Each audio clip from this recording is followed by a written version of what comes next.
Panorama group, जो सोचता है वो करता है। आपके अपने सपनों का आशियाना।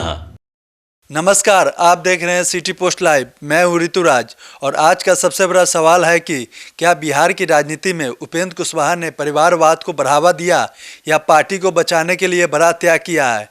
बेटे को मंत्री पद बनाने पर उठे सवालों के बीच कुशवाहा का बयान सामने आया है।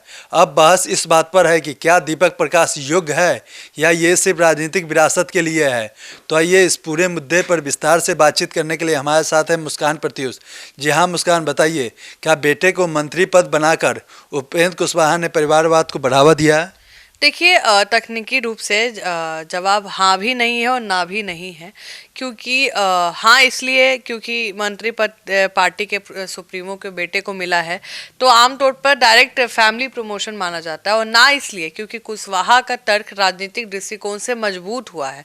तो उन्होंने कहा है कि पार्टी की टूटने के कगार पर थी और नेतृत्व में ऐसी मजबूत शख्सियत की ज़रूरत थी जो परिवार की विरासत नहीं बल्कि पार्टी का अस्तित्व को कहीं ना कहीं आगे लेके जा सके। तो कुशवाहा के शब्दों में कहे तो दूषित आलोचना छोड़ दीजिए, स्वार्थ आलोचना की कद्र करिए।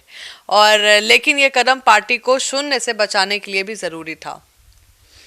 क्या पार्टी को बचाने के नाम पर परिवारवाद को जायज़ ठहराया जा सकता है? ये राजनीतिक नैतिकता का मामला नहीं है, सियासी गणित का खेल है। कुशवाहा पहले भी पार्टी को बचाने के लिए कथित और अलोकप्रिय फैसले लेते रहे हैं। विलय हो या गठबंधन हो या कार्यकर्ताओं की विदाई हो, इन सब के बाद पार्टी एक बार फिर शून्य पर लौट आई।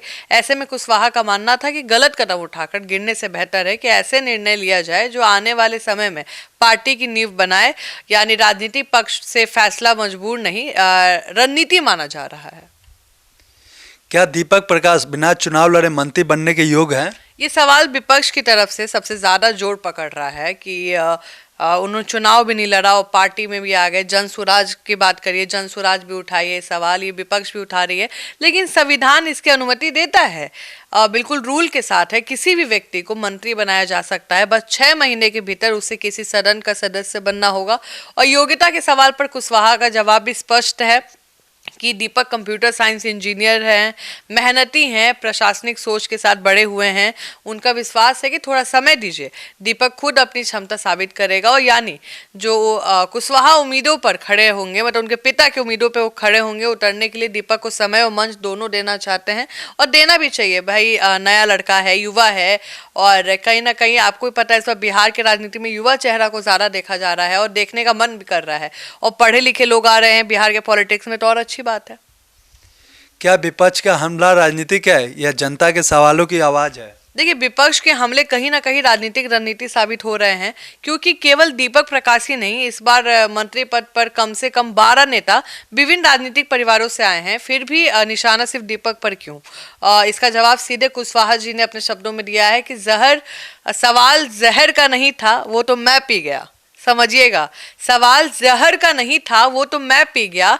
तकलीफ उन्हें है कि मैं फिर से जी गया।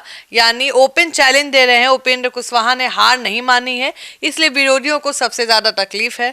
और अब बहस इस बात पर नहीं है कि दीपक मंत्री कैसे बने, असल मुद्दा यह है कि वे मंत्री के रूप में खुद को कितना साबित करते हैं। समय ही तय करेगा कि यह फैसला पार्टी के अस्तित्व का सहारा था या परिवारवाद का उदाहरण था।